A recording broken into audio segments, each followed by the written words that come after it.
എന്തു പറ്റിയതെനിക്ക്? ടെന്നീസ് അവളെ പിടിച്ചുകൊണ്ടുവന്ന് കട്ടിലിരുത്തി. അവൾ ആകെ വാടി തളർന്നിരിക്കുന്നു. എനിക്കറിഞ്ഞൂടെ ഡെന്നീസേട്ട. ശരീരം തളരുന്ന പോലെ. ടീനയുടെ പിന്നാലെ വല്യമ്മച്ചിയും കൂടി അകത്തേക്ക് കയറി ചെന്നു. എന്നാ പറ്റിയത് വച്ചേ? നീ അങ്ങ് ചേമ്പിലത്തണ്ട് പോലെ വാടി തളർന്നല്ലോ. വല്യമ്മച്ചി ഗൗരിയോട് ചോദിച്ചു. കഞ്ഞി കുടിച്ചില്ലോടി ടീനമോളെ ഈ കൊച്ച്? ഒന്നും കഴിക്കാതെ ഞാൻ ചെന്നപ്പോ വെള്ളം മാത്രം കുടിച്ച് പോരുമായിരുന്നു. ഗൗരി നോണൊന്നും കഴിക്കില്ല അമ്മച്ചി. പിന്നെ രാജമ്മ ചേച്ചി ഫ്രിഡ്ജിൽ നിന്ന് പുളിശ്ശേരി എടുത്ത് തണുപ്പ് മാറ്റാൻ വെച്ചു. പുളിശ്ശേരിയും പാവയ്ക്കാവൃത്തതും കൂട്ടി ചോറ് കഴിക്കാൻ പറഞ്ഞിട്ടാ ഞാൻ കുഞ്ഞിനെ എടുക്കാൻ റൂമിലേക്ക് പോന്നത്. ചോറുണ്ടില്ലായിരുന്നോ ഗൗരി? ടീന ചോദിച്ചു. ഞാൻ കഴിച്ചിരുന്നു ചേച്ചി. എന്തോ ദഹനക്കേട് പറ്റിയതാ, ഗൗരി പറഞ്ഞു. രാജമ്മയോട് കുറിച്ച് ഇഞ്ചി കുത്തിപ്പിഴിഞ്ഞ് അല്പം വിനാഗിരി ഒഴിച്ചെടുത്തോണ്ട് വരാൻ പറ, വല്യമ്മച്ചി പറഞ്ഞു. ടീന അടുക്കളയിൽ ചെന്നപ്പോൾ രാജമ്മ ചേച്ചി അവളെ കണ്ട് ഒന്ന് പരിങ്ങി. ടീന അത് ശ്രദ്ധിച്ചു. ചേച്ചി, ഗൗരിക്ക് ഭയങ്കര വോമിറ്റിങ്, ദഹനക്കേടാണെന്ന് തോന്നുന്നു. വല്യമ്മച്ചി പറഞ്ഞ മരുന്നവൾ രാജമ്മയ്ക്ക് പറഞ്ഞു കൊടുത്തു. ഇതുമായിട്ട് ചേച്ചി അവിടെ റൂമിൽ ചെല്ലു കേട്ടോ. അതും പറഞ്ഞ് അവൾ പുറത്തേക്ക് പോയി. മെറീന അടുക്കളയിലേക്ക് കയറിപ്പോകുന്നതും ടീന കണ്ടു. കുഞ്ഞെ, നീ ആ ഇഞ്ചിനീര് കുടിച്ച് കിടക്കുക കേട്ടോ, എല്ലാം ശരിയാകും, വല്യമ്മച്ചി അതും പറഞ്ഞു പോയി. എന്തു പറ്റി ഗൗരി? നീ ആകെ ക്ഷീണിച്ചല്ലോടാ.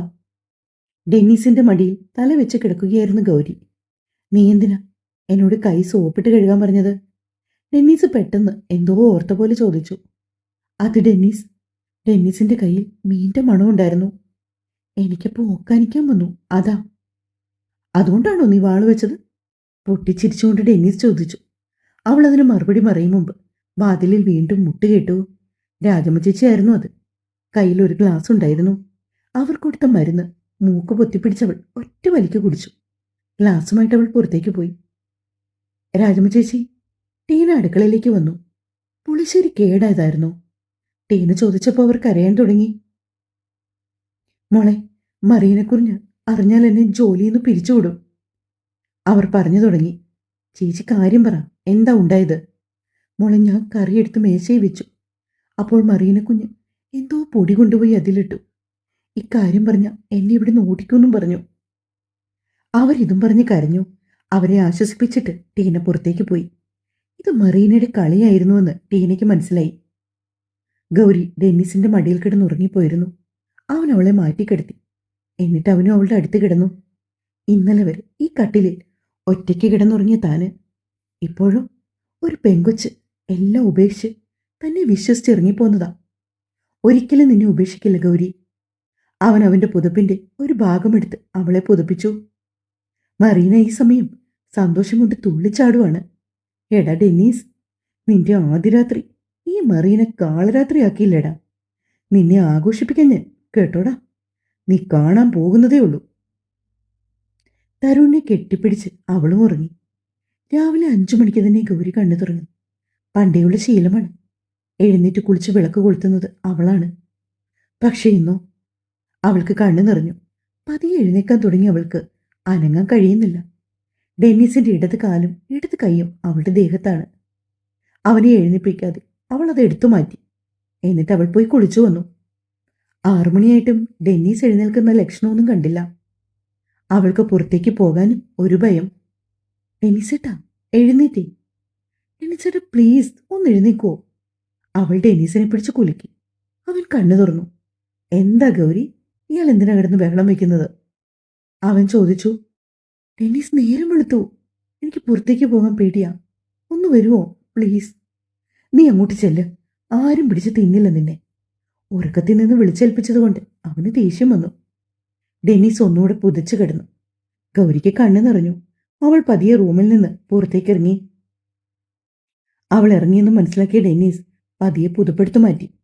ഗൗരി, പേടിച്ചിരുന്ന ശരിയാവില്ല.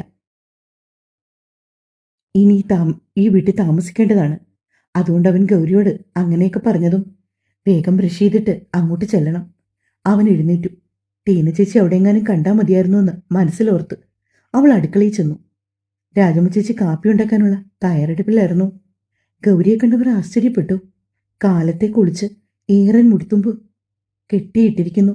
ഒരു പൊട്ടുപോലും ഇല്ലെങ്കിലും അവൾ മൂത്ത 2 പെൺകുട്ടികളെക്കാൾ സുന്ദരിയാണല്ലോ എന്നവർ ഓർത്തു. മോളെന്തിനാ ഇത്രയും നേരത്തെ എണീറ്റത്? ഇവിടെ എല്ലാവരും 7 മണി കഴിഞ്ഞ് ഉണരുന്നേ. അവർ പറഞ്ഞു. ഗൗരി അതിന് മറുപടിയായി ഒന്ന് ചിരിച്ചു. ഇതാ മോളെ ചായ. ഡെന്നീസ് മോൻ ഉണർന്നില്ലായിരിക്കുമല്ലേ? ചായ അവൾക്ക് കൊടുത്തുകൊണ്ട് അവർ ചോദിച്ചു. ഇല്ല എന്ന് അവൾ തലയാട്ടി. കാപ്പിക്ക് എന്തേച്ചു ഉണ്ടാക്കുന്നേ? അപ്പവും വെജിറ്റബിൾ കറിയും. വെജിറ്റബിൾ കറി എന്ന് കേട്ടതോടെ അവൾക്ക് സന്തോഷമായി. ഞാൻ സഹായിക്കും ചേച്ചി. അയ്യോ വേണ്ട മോളെ, അത് ശരിയാവില്ല, അവർ പറഞ്ഞു. സാരമില്ല ചേച്ചി, ഞാനും കൂടാ. അവൾ ക്യാരറ്റും ബീൻസും എടുത്തു നുറുക്കി. ഗ്രീൻ പീസ് കഴുകി വാരി അവൾ കുക്കറി വെച്ചു. മോളെ, അരിഞ്ഞു വെച്ച് അതും കൂടി ഇട്ടു, അവർ പറഞ്ഞു. 2 വിസിൽ വന്നിട്ടിടാൻ ചേച്ചി. ടീനമോൾ കുഞ്ഞുണ്ടാകുന്നതിന് മുമ്പ് അടുക്കളയിൽ ഇടയ്ക്കൊക്കെ വന്ന് സഹായിക്കുമായിരുന്നു. അതിനുശേഷം വന്നത് മോളാണ്. അവർക്ക് ഭയങ്കര സന്തോഷമാണ് തോന്നി. ഓ, നീ വന്ന് അടുക്കള ഭരണം തുടങ്ങിയോടി. മറീനിയായിരുന്നു അത്. ഗൗരി പെട്ടെന്നൊരു വശത്തേക്ക് മാറി. രാജമ്മ ചായ എടുത്തവളെ ഏൽപ്പിച്ചു. മറീന ഗൗരി ഒന്ന് അടിമുടി നോക്കിയിട്ട് പുറത്തേക്ക് പോയി. എല്ലാവരും കാപ്പിയൊക്കെ കുടിച്ചിട്ട് ജോലിക്ക് പോയി. ഡെന്നീസിനും പോകാതിരിക്കാൻ പറ്റില്ല. കുറച്ച് നിർദ്ദേശങ്ങളൊക്കെ കൊടുത്തിട്ട് അവനും പോയി. ടീന ചേച്ചി ഉള്ളതാണ് ആകെയുള്ള ആശ്വാസം. മമ്മി മിണ്ടാറേയില്ല. മറീന കുത്തുവാക്കുകൾ പറയാൻ മാത്രം നാവ് തുറക്കും. വല്യമ്മച്ചിക്കും അവളോട് സ്നേഹമാണ്. വീട്ടിലെ കാര്യങ്ങൾ എങ്ങനെയായിന്ന് അവൾക്കറിയില്ലായിരുന്നു. ചങ്കു പൊട്ടും പോലെ അവൾക്ക് തോന്നി. പക്ഷെ ഡെന്നീസിന്റെ സ്നേഹത്തിന് മുൻപിൽ അവളെല്ലാം മറക്കുമായിരുന്നു. ഈ സമയം മറീന വേറൊരു കളി കളിക്കാൻ പോയി. വല്യമ്മച്ചി, ജോസച്ചൻ എന്നാ വരുന്നേ? അവൾ ചോദിച്ചു. ഉടനെ ഒന്നും വരണ്ട അവൻ. ഇവിടുത്തെ പ്രശ്നമൊന്ന് ആറി തണുക്കാണ്ട് എങ്ങനെയാ? ഭയങ്കര ദേഷ്യക്കാരനാ. അച്ഛനാണെന്ന് പറഞ്ഞിട്ട് കാര്യമില്ല, ദേഷ്യക്കാരനാ, അവർ പറഞ്ഞു. റൂമിൽ ചെന്ന് മറീന ഫോണെടുത്ത് നമ്പർ ഡയൽ ചെയ്തു. അച്ഛാ, അടുത്ത ദിവസം ഇങ്ങോട്ടൊന്ന് ഇറങ്ങ്. വല്യമ്മച്ചിക്ക് കാണാൻ തിടുക്കുമായി. എന്താ മോളെ, അമ്മച്ചിക്ക് എന്തെങ്കിലും വയ്യഴിയുണ്ടോ? അച്ഛൻ ചോദിച്ചു. അയ്യോ ഇല്ലച്ചാ, അച്ഛനെ കാണാൻ കൊതിയായിന്ന് എന്നോട് പറഞ്ഞു, അതുകൊണ്ട് വിളിച്ചത്. മറീന പരിങ്ങി. എന്തായാലും ഒന്ന് വരാന്ന് പറഞ്ഞ് അച്ഛൻ ഫോൺ വെച്ചു. മറീനയ്ക്ക് സന്തോഷം തോന്നി. അച്ഛൻ വന്നാൽ ഇവൾ പുറത്താകൂന്ന് അവൾക്ക് ഉറപ്പുണ്ടായിരുന്നു. ഡെന്നീസ് അന്ന് ഉച്ചയ്ക്ക് അവധിയെടുത്തു വന്നു. പാവം ഗൗരി, അവൾക്കാകെ ഒരു വീർപ്പുമുട്ടലാണ് പകൽ മുഴുവൻ. മമ്മിക്കിപ്പോഴും ഒരു മാറ്റവുമില്ല. മറീന തരം കിട്ടുമ്പോഴെല്ലാം കുത്തുവാക്കുകൾ മാത്രം. ടീന ചേച്ചിയും വല്യമ്മച്ചിയുമാണ് അവൾക്ക് ഏക ആശ്വാസം. ഡെന്നീസിന്റെ ബൈക്ക് വരുന്നത് ആരും കേട്ടില്ല. അങ്ങനെ പതിവില്ലാത്തത് കൊണ്ടായിരുന്നു. അവൻ വന്നപ്പോൾ ടീന കുഞ്ഞിനെ ഓർക്കുവാണ്. വല്യമ്മച്ചി ഉച്ചമയക്കത്തിലും. ഗൗരിയുമായിട്ടൊന്ന് പുറത്തു പോകണമെന്ന് വിചാരിച്ച് റൂമിൽ വന്നപ്പോൾ അവൾ അവിടെയില്ല. അവൻ പതിയെ അടുക്കളയിലേക്ക് ചെന്നപ്പോൾ അവിടെയും ആരുമില്ല. പിന്തിരിഞ്ഞ് നടക്കാൻ തുടങ്ങിയപ്പോൾ ഒരു ഏങ്ങലയുടെ ശബ്ദം പോലെ അവന് തോന്നി. പെട്ടെന്ന് അത് കേട്ട ഭാഗത്തേക്ക് ചെന്നു. അവൻ ചെന്ന് നോക്കിയപ്പോൾ മറീനയും മമ്മിയും കൂടി ഗൗരിയെ കൊണ്ട് മീൻ വെട്ടിക്കുന്നു. അവൾക്കത് പിടിക്കാൻ പോലും വശമില്ല. മറീന കളിയാക്കി എന്തോ പറയുന്നുണ്ട്. ഡെന്നീസിന് ഇത് കണ്ടപ്പോൾ സഹിക്കാൻ കഴിഞ്ഞില്ല. കൊള്ളാം മമ്മി, എങ്ങനെ വേണം ഒരു പെണ്ണിനോട് പെരുമാറേണ്ടത്? മറീനെ കൂട്ടുപിടിച്ച് മമ്മി തറവേല ചെയ്യണ്ടായിരുന്നു. ഒന്നുമില്ലെങ്കിലും ഞാൻ മിന്നു കിട്ടിയ പെണ്ണല്ലേ. എന്റെ കൂടെ ഇവൾ പൊറുക്കാൻ തുടങ്ങിയിട്ട് ഇത്രയും ദിവസമായില്ലേ മമ്മി? ടെന്നീസിന്റെ ശബ്ദം കേട്ട് 3 പേരും ഞെട്ടി. ആരും സ്വപ്നത്തിൽ പോലും പ്രതീക്ഷിച്ചില്ല ഇങ്ങനെയൊരു വരവ്. മമ്മി പെട്ടെന്ന് തന്നെ വെട്ടിത്തിരിഞ്ഞകത്തേക്ക് പോയി. മറീന ചെറുതായിട്ടൊന്ന് ചമ്മി നടക്കുന്നു. ഗൗരി അത് അവിടെ വെച്ചിട്ട് കൈ കഴുകി റൂമിലോട്ട് വാ, ഡെന്നീസ് അവളോട് പറഞ്ഞു. അവൾ നിസ്സഹായിയായി അവനെ നോക്കി. ഗൗരി, നിനക്ക് പറഞ്ഞാൽ മനസ്സിലാവില്ലെന്നുണ്ടോ? ഡെന്നീസ് കുറിച്ച് ദേഷ്യപ്പെട്ടാണ് പറഞ്ഞത്. അവൾ പെട്ടെന്ന് മീനുമായിട്ട് അടുക്കളയിലേക്ക് പോയി. മറീന ചേട്ടത്തിക്ക് എന്റെ കെട്ടിയോളെ പിടിച്ചില്ലല്ലേ? അവൾക്ക് ഈ മണമൊന്നും അഴിച്ചിട്ടില്ലാത്തതുകൊണ്ട് ആകെ ഒരു വിമ്മിഷ്ടമാണ്. അവളെ അങ്ങ് വെറുതെ വിട്ടേരു കേട്ടോ. ഇതും പറഞ്ഞുകൊണ്ട് ഡെന്നീസ് മുറിയിലേക്ക് പോയി. ഗൗരി കൈ എത്ര തവണ സോപ്പിട്ട് കഴുകിയിട്ടും മണം പോകുന്നില്ല. അരമണിക്കൂറായി അവൾ കൈ കഴുകാൻ തുടങ്ങിയിട്ട്. എന്റെ ഗൗരി, താൻ ഇങ്ങനെ കിടന്ന് ഉരച്ചാൽ മണം പോകില്ല, അത് തന്നെ പൊയ്ക്കോളും കുറച്ചു കഴിഞ്ഞ്, ഡെന്നീസ് പറഞ്ഞു. അവസാനം ഗൗരി ഒരു ശ്രമം കൂടി നടത്തി. അത് വിജയിച്ചു. അവൾ ഡെന്നീസിന്റെ കുറച്ച് ആഫ്റ്റർ ഷോവർ ജെല്ലെടുത്ത് കയ്യിൽ പുരട്ടിയപ്പോഴാണ് മീൻ്റെ നാറ്റം പോയത്. ഗൗരി, താൻ ഇവിടെ വന്നിരിക്കെ, ഡെന്നീസ് അവളെ വിളിച്ചു. അവൾ ഡെന്നീസിന്റെ അടുത്ത് വന്നിരുന്നു. പഠിക്കുന്ന കാലത്ത് എന്തുമാത്രം പ്രസരിപ്പോടെ ഓടി അടുത്തു വന്നിരുന്ന പെണ്ണാണ്. ഇവളുടെ സംഗീതവും നൃത്തവും എല്ലാമാണ് ഇവളെ താൻ ഇത്രയ്ക്ക് ആരാധിക്കാൻ ഇടയാക്കിയത്. ഇപ്പോൾ അവളുടെ ഭാവം പോലും മാറിയിരിക്കുന്നു. അവൾക്ക് താൻ വീട്ടിൽ നിന്ന് പോയാൽ ഭയം എന്നൊരു ഭാവം മാത്രം മുഖത്ത് പ്രതിഫലിക്കും. ഇവിടെ നടക്കുന്ന കാര്യങ്ങളൊന്നും തന്നെ അറിയിച്ചിരുന്നില്ല ഈ പാവം. ഗൗരി, നമുക്കൊന്ന് പുറത്തു പോകാം. നീ ഇവിടെ ഇരുന്ന് ബോറടിച്ചില്ലേടാ? അവളുടെ നീണ്ടു കിടക്കുന്ന മുടിയിഴകളിൽ തഴുകിക്കൊണ്ടവൻ ചോദിച്ചു. വേണ്ട ഡെന്നീസേട്ടാ, എനിക്ക് താല്പര്യമില്ല. അവൾ പെട്ടെന്ന് തന്നെ ഒഴിഞ്ഞു മാറി. പറ്റില്ല ഗൗരി, നീ വേഗം റെഡിയാവ്. നമുക്ക് കുറച്ച് പ്രോഗ്രാംസ് ഉണ്ട്. നീ ഡ്രസ്സ് മാറി വേഗം, അവൻ പറഞ്ഞു. അവസാനം അവൾ പോകാൻ തയ്യാറായി. ടെന്നീസിന്റെ മനസ്സിലും കുറച്ച് പ്ലാനൊക്കെ ഉണ്ടായിരുന്നപ്പോൾ, നീ കോലം കെട്ടി വരാതെ കുറച്ച് മെനയായിട്ടൊന്ന് ഒരുങ്ങിക്കെട്ടി വാടോ, അവൻ പറഞ്ഞു. ഡെന്നീസ് വാങ്ങിക്കൊടുത്ത പിങ്ക് നിറമുള്ള ഒരു ചുരിദാറാണ് ധരിച്ചത്. നിനക്കൊരു പൊട്ട് തൊട്ടുകൂടെ ഗൗരി, അവൻ ചോദിച്ചു. ഒളിച്ചോടി വന്നപ്പോ ഞാൻ ഈ പൊട്ടും ചാന്തൊന്നും എടുത്തില്ല കേട്ടോ. ആകെ എടുത്തത് ഈ ഒരു സാധനം മാത്രമേ ഉള്ളൂ. എന്താ അത്? അവൻ ആകാംക്ഷയോട് ചോദിച്ചു. അവൾ അവനെ കാണിച്ച സാധനം കണ്ടപ്പോൾ അവന് സന്തോഷം തോന്നി. താൻ സമ്മാനമായി കൊടുത്ത മൂക്കുത്തിയായിരുന്നു അത്. നീ അതുകൂടി എടുത്തു, നമുക്ക് ഇന്ന് തന്നെ മൂക്കുകുത്താം, അവൻ പറഞ്ഞു. ഗൗരിയും ടെന്നീസും കൂടി പോകാൻ തയ്യാറായി വന്നു. ടീന കുഞ്ഞിനെയും കൊണ്ട് സിറ്റൗട്ടിലുണ്ട്. ചേച്ചി, ഞങ്ങളൊന്ന് പുറത്തു പോയിട്ട് വരാം. വലമച്ചോടുകൂടി പറയണം കേട്ടോ, ഡെന്നീസ് ടീനയോട് പറഞ്ഞു. പെട്ടെന്ന് തന്നെ പൊന്നാമ്പൽ ചാടി ഗൗരിയുടെ കയ്യിലോട്ട് വന്നു. അവൾക്ക് ഈ വീട്ടിൽ ഏറ്റവും പ്രിയപ്പെട്ടയാൾ ഗൗരിയാണ്. ഗൗരി പൊയ്ക്കോളൂ. ഇവൾ കൈവന്ന പിന്നെ ഇറങ്ങില്ല, ടീന പറഞ്ഞു. ഗൗരിയും ഡെന്നീസും കൂടി വേഗം തന്നെ മുറ്റത്തേക്ക് ഇറങ്ങി. ഡെന്നീസ്, സ്പീഡ് കുറച്ചു പോകട്ടോ, എനിക്ക് പേടിയാവുന്നു, അവൾ ഡെന്നീസിനെ അള്ളിപ്പിടിച്ചു.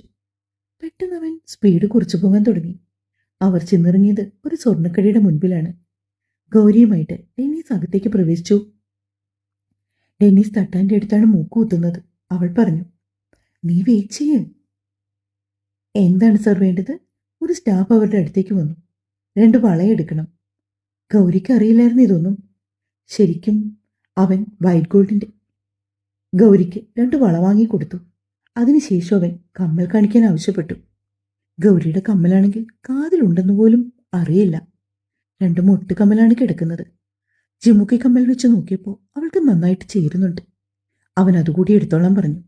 അങ്ങനെ കമ്മലും കൂടി ഡെന്നീസ് അവൾക്ക് മേടിച്ചു കൊടുത്തു.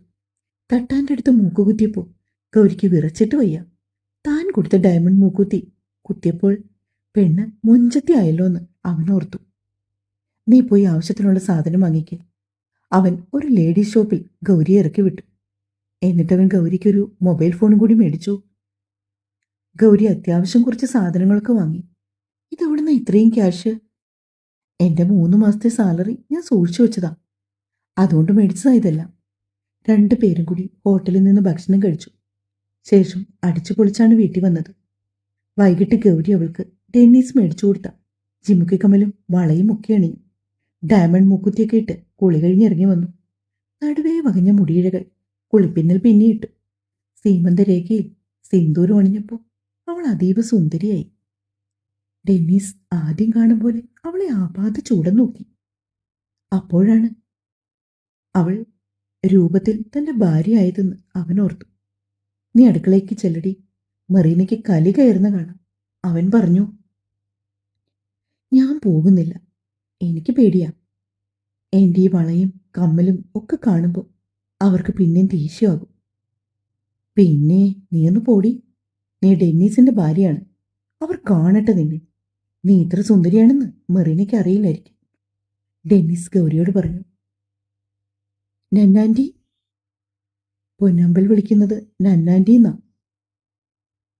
അവൾക്ക് കളിക്കാൻ കൂട്ടുവരാൻ ഗൗരിയെ വിളിക്കുന്നതാണ്. ഗൗരിക്കും കുഞ്ഞിനെ ഭയങ്കര ഇഷ്ടമാണ്. ഒടുവിൽ ഗൗരി മുറിക്ക് പുറത്തേക്ക് ഇറങ്ങി. ഹായ് നന്നാൻറ്റി, പൊന്നമ്മൽ ആൻസിയോടെ പറഞ്ഞു. ആൻസിയുടെ കയ്യിലിരുന്ന് കുഞ്ഞുവാവ് ചാടി. ഗൗരി കുഞ്ഞിൻ്റെ അടുത്തേക്ക് വന്നപ്പോൾ ആൻസി അവളെ നോക്കി. ഇവൾ ആകെ മാറിയിട്ടുണ്ടല്ലോ എന്ന് അവരോർത്തു. ഇന്ന് ഗൗരിയെ കണ്ടാൽ ആരും നോക്കും? ഇത്രയും ദിവസം ഒരു കുഞ്ഞു മുട്ടുകമ്മൽ ഇട്ട് നടന്ന ഗൗരി ഇപ്പൊ സുന്ദരിയായിരിക്കുന്നു. ആ, മിടുക്കിയായല്ലോ ടെന്നീസ് നിന്റെ ഭാര്യ. കുഞ്ഞിന് പാലുമായിട്ട് വന്ന ടീന ടെന്നീസിനെ അഭിനന്ദിച്ചു. ടെന്നീസ് ഒന്നും മന്ദഹസിച്ചുകൊണ്ട് കണ്ണിറക്കി കാണിച്ചു ടീനയെ. ആൻസി കുഞ്ഞിനെ ഗൗരിയുടെ കയ്യിൽ കൊടുത്തു. മറീന കുളി കഴിഞ്ഞിറങ്ങി വന്നപ്പോൾ ഗൗരിയെ കൂടെ കുഞ്ഞിനെയുമായിട്ട് വരുന്നത് കണ്ടു. ഇവൾക്കെന്താ ഒരു മാറ്റമെന്ന് അവൾ സൂക്ഷിച്ചു നോക്കി. അപ്പോഴാണ് കമ്മലും വളയും മൂക്കുത്തിയും ഒക്കെ കാണുന്നത് അവൾ. ഓ, മമ്മിയെ വന്നപ്പോ തന്നെ ഇവൾ ഡെന്നീസിന്റെ ക്യാഷൊക്കെ തീർത്തു കേട്ടോ. കെട്ടിലമ്മയായിട്ടിരിക്കാനാണോടി അണിഞ്ഞൊരുങ്ങി വന്നത്. അവളൊരു തമ്പുരാട്ടി. മറീന മമ്മിയോടായി അല്പം ഉറക്കെ വിളിച്ചു പറഞ്ഞു. മറീന മിണ്ടാതിരിക്കെ. ആദ്യമായിട്ട് ആൻസി അവളെ വിലക്കിയപ്പോ ടീന പോലും പകച്ചുപോയി. മമ്മിക്ക് ഇങ്ങനെയൊരു മാറ്റം? മറീനയും സ്തംഭിച്ചു. ഓ, മമ്മിക്ക് ഇളയ മകന്റെ സുന്ദരിക്കോതെ എന്താ ഇഷ്ടപ്പെട്ടു പോയോ? ചോദിച്ചുകൊണ്ടവൾ ആൻസിയോട് തട്ടിക്കയറി. തരുണിന്റെ അച്ചി വീട്ടിൽ നിന്ന് കൊണ്ടുവന്ന കാശിൽ ഒരു 5 ലക്ഷം രൂപ എടുത്ത് ഞാൻ വെച്ചിട്ടുണ്ട് കേട്ടോ മറീന ചേട്ടത്തി. ടെന്നീസ് മറീനെ പരിഹസിച്ചു. മുറ്റത്തൊരു കാർ വന്ന് നിന്നപ്പോൾ എല്ലാവരും അങ്ങോട്ട് നോക്കി. ജോസച്ചൻ കാറിൽ നിന്ന് ഇറങ്ങി വരുന്നത് കണ്ട് ആദ്യം ഞെട്ടിയത് ടെന്നീസ് ആയിരുന്നു. തുടരും.